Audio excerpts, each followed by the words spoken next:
मावगोन बिथांमोनानो थांनानै थानायनि जाति हिसाबै थांनानै थानायनि मोनसे थुलुंगाखौ मोनलांबाय थागोन। आथिखालनि जि सम बेयो बर' जातिनि थाखाय बर' हारिफोरनि थाखाय मोजां सम नङा। फारसेथिं बर'फ्रा गावनि हा हु गावनि रैखाथिजों थांनानै थानो थाखाय नाजाबोदों आरो गुबुन फारसेथिं सुथुरफ्रा बर'फोरखौ बोरै हागोन बोरै हाया नाख्रेबनानै बे बुहुमनिफ्राय फोजोबनायनि मोनसे लामा लाबोगासिनो दं। बेनिखायनो जों बर'नि गुबुन गुबुन गौथुम गुबुन गुबुन दैदेनगिरिफ्रा ज' जालायनानै जातिखौ फोथांनायनि बाथ्राखौ जों खौसेयै नांलांनो हायाब्ला बर' जाति हिसाबै थांना थानाया जोबोद गोब्राबसै।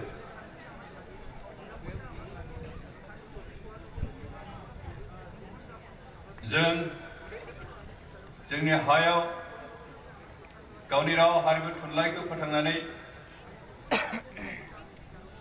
मोनसे रोखा जाति हिसाबै थांना थानांगोन आरो बेखौ मोननोब्ला जों आलादा रायजो मोननांगोन अर्थात राजखान्थिनि गोहोखौ लानानै जों थांना थानाय खाबु मोननांगोन। बेखौ नाजानानैनो थांनाय 50 बोसोर बर' हारिया आन्दलन खालामबोदों आरो बे आन्दलना दासिमहालागै जोबाखै।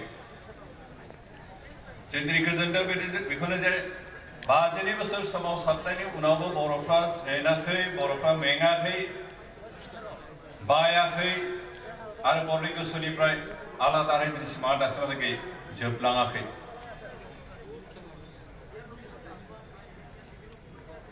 बावैसो दुलाराय बर' फरायसा आफादनि मानगिरि आफादगिरिया बुंलांदों जे बर'फ्रा आलादा रायजो मोनागौमानि सोमावसारलांबाय थानांगोन। बुहुमाव जाय जातिया गावनि मोनथायनि थाखाय सोमावसारालाबानो सिरि थायो बे जातिया जाति हिसाबै थांना थानो हाया। जों जाति हिसाबै थांना थानांगोन आरो बेनिखायनो जों सोमावसारनांगोन। थै थोबसे थाजासिमहालागै जों नांनानै जुजिनानै जोंनि आथिङाव गसंना थानो हानांगोन। अब्लासो जों जाति हिसाबै थांना थानो हागोन।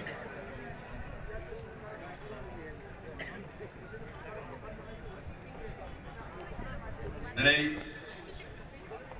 आं एसे सिगां बुंदोंमोन जे बर'नि थाखाय बे बोथोरा मोजां नङा। बिभिन्न साइडनिफ्राय जोंनि जातिखौ फोजोबनो थाखाय जोंनि मोनथायखौ जोंनिफ्राय भारत सरकारनि भारत संबिजितनि जि मोनथाय बे मोनथायनिफ्राय जानगार खालामनानै जोंखौ गोग्लैसोनो थाखाय बिभिन्न षड़यन्त्र सोलिगासिनो दं आरो बे षड़यन्त्रफोरखौ सौसिनानै जों थांनानै थानो सोलोङाबा बे जोंनि थाखाय मोजां जानाय नङा। एनडिएफबिआ मोनसे हाथियार दैनो नांग्रा आफाद आरो बे आफादा 32 बोसोर सोमावसारबोबाय। 32 बोसोरनिनो 19 बोसोर जों हाथियार दैनो नांबोदोंमोन आरो 14 बोसोर जों हाथियारखौ दोनथ'नानै सावरायनायनि गेजेरजों बर'फोरनि जि राजखान्थिनि सिमां बेखौ मोननो थाखाय आर्टिकल 2 इन्डियान कन्स्टिटिउशननि आर्टिकल 2-3 नि बेबस्था मथे बर'फोरनो आलादा रायजो नांगौ होननानै जों भारत सरकारजों सावरायबाय थादों। भारत सरकारनि दावगाहां फावसायहां बेबायदि गोसोनि थाखायनो जोंनि सावरायनाय जिखिनि दावगानांगौ बे दावगायाखै। किन्तु आथिखालनि जि सरकार बे सरकारा अन्तत बर'फोरनि जि जेंना बे जेंनाखौ बोस्रांनायनि गोनांथि दं होननानै साननो आराम्भ खालामदों आरो बेयो बर' जातिनि थाखाय मोनसे मोजां लैखोन मोजां मोनसे सिन। थांनाय सरकारफोरनि रावबो दैदेनगिरियानो बर'फोरनि जेंनाखौ बोस्रांनांगौ होनना साननो रोङाखैमोन। किन्तु आथिखालनि जि सरकार बे थांनाय 5 बोसोराव बिथांमोना जेबो मावाखैमोनब्लाबो नैबे 2019 मायथाइनि जि पार्लियामेन्ट इलेक्शन बे इलेक्शनाव बिथांमोना राज्य सभा आरो पार्लियामेन्ट लोकसभा बे मोननैयावबो मेजरिटी मोननायनि उनाव गोबां जाथायफोरखौनो बिथांमोना गावनि गोसो मथे डिसिसन लानो हानाय गोहो मोननायखाय गोबां जेंनाखौनो मावफुंनो बिथांमोना थांखि लादों आरो बिनि फार्स्ट गिबि आगान हिसाबै जों जम्मु काश्मीराव लानाय जि बेबस्था बेखौनो जों नुनो हायो। बावैसो बिथांमोना जम्मु काश्मीराव थांनाय बेसेबांबा बोसोर सोलिबोबाय थानाय आर्टिकल 370 बेखौ बोखारनानै जम्मु आरो काश्मीरखौ मोननै बाहागो बोखावनानै मोननै इउनियन टेरिटरि गठन खालामबाय। Jammu and Kashmir union territory आरो गुबुना लादाख इउनियन टेरिटरि। भारत सरकार बे मोनसे सिद्धान्तखौ जों अरायबो बरायबोदों।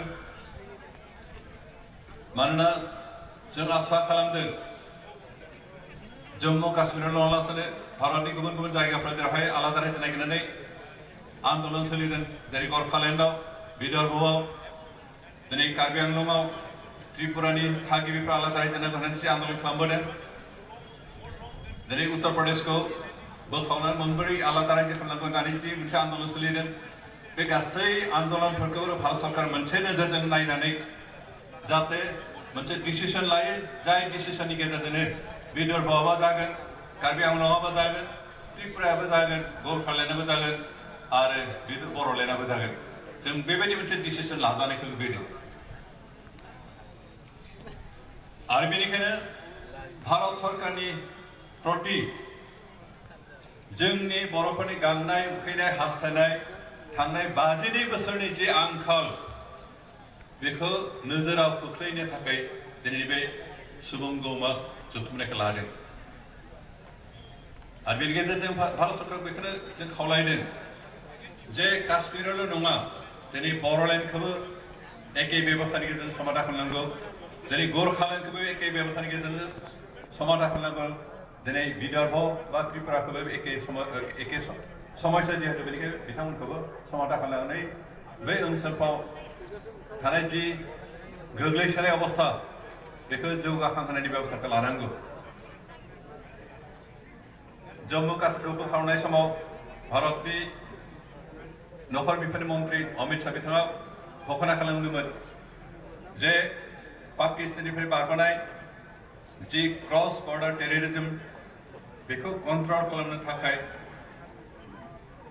जम्मु काश्मीराव जि इकनमिक डेभेलपमेन्टनि डिसपेरिटी थारमाने बहाबा इकनमिक डेभेलपमेन्ट जादों बहाबा जायाखै, बेबायदि फारागखौ फोजोबस्रांनो थाखाय आरो लोगोसे मोनसे good governance, effective and good governance बेबायदि गायसननो थाखाय जम्मु काश्मीरखौ बोखावनाय जादों होननानै बिथांमोना बुंदोंमोन।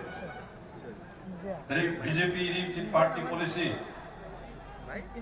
बे पार्टी पलिसि मथे बिथांमोना भारतनि जाय गिदिर हादोर रायजो बेफोरखौ फिसा फिसा बोखावनानै मोनसे